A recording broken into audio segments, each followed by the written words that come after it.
Trump's first days, I've been fascinated to watch how does the establishment media, because I refuse to do the mainstream. I'm so sick of those of us in common sense mainstream commentary referring to them as the mainstream. No, they're the establishment, they're the access, they're the dominant, they're the regime, all the rest of it, media, right?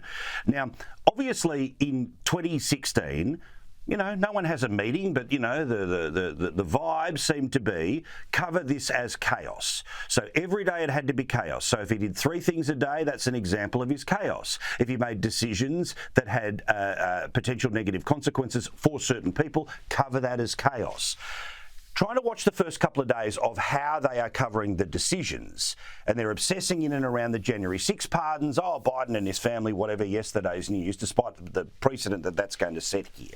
We know they've learnt no lessons, but their power to create the chaos narrative is grossly diminished, if not is not going to work for a while. Their psychological warfare approach of if we turn up the noise, then eventually the Democrat promises to turn down the noise, and then that's how we make Trumpism, MAGA go away.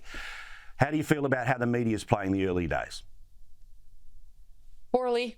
They're up to their old tricks, and they're not going to change. They hate him too much. It really is the divide between the elites and the regular folks here. I mean, the media doesn't even represent the Democrat Party anymore. They just represent some sort of so-called elite faction of the Democratic Party, these rich millionaires who like to pat themselves on the back about how wonderful they are and what virtuous people they are. Meanwhile, even the Democrats are on board with the Trump agenda. The polls this week show it. The New York Times showing the polling on the transgender issue. A vast majority of Democrats are now where I am on these issues. It's amazing to me, both on the we've gone too far in, quote, accommodating this trans madness, on getting boys and men out of the sports of girls and women, in getting them out of women's private spaces.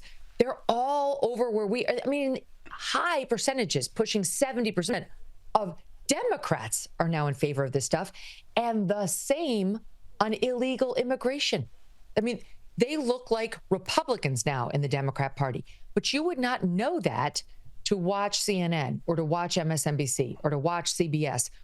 They're not adjusting their coverage because reality is setting in. They're digging in because they really need to feel like they were right about this stuff and they're the good, virtuous people. And I don't think they're going to stop, and I don't think their bosses are going to make them stop. Look at Gayle King.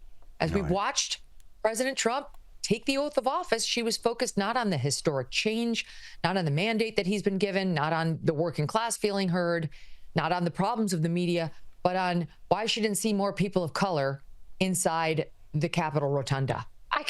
You can't help people who cannot help themselves. The reaction to your comments around Jeff Bezos' fiancée, girlfriend, whatever, turning up in pretty obviously inappropriate gear to the inaugural has been amazing. Like, it literally was a day-long news story in Australia that Megyn Kelly absolutely. Oh, mate, I'll send it all to you. That you ripped and teared. What's been the dumbest clapback that you've heard from people about why your take that she looked like a hooker was wrong?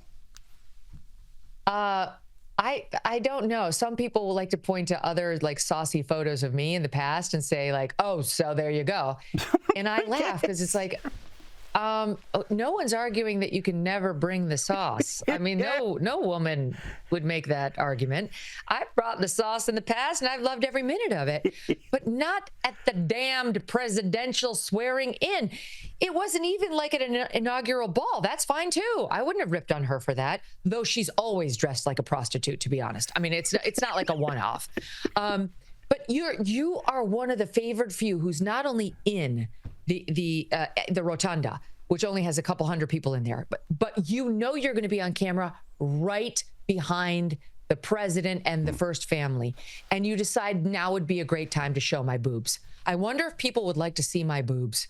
Whether they do or they don't, here they are. Well, look at them. I'm going to put on the white lace. I'm going to shove them together. I'm going to make sure the vest or the jacket goes down to my navel so you can make sure you see the girls, which I constantly brag about and put on display in every interview I give. And you can find them. They're about, 5 inches below my enormous fake lips, which are also manufactured by a doctor.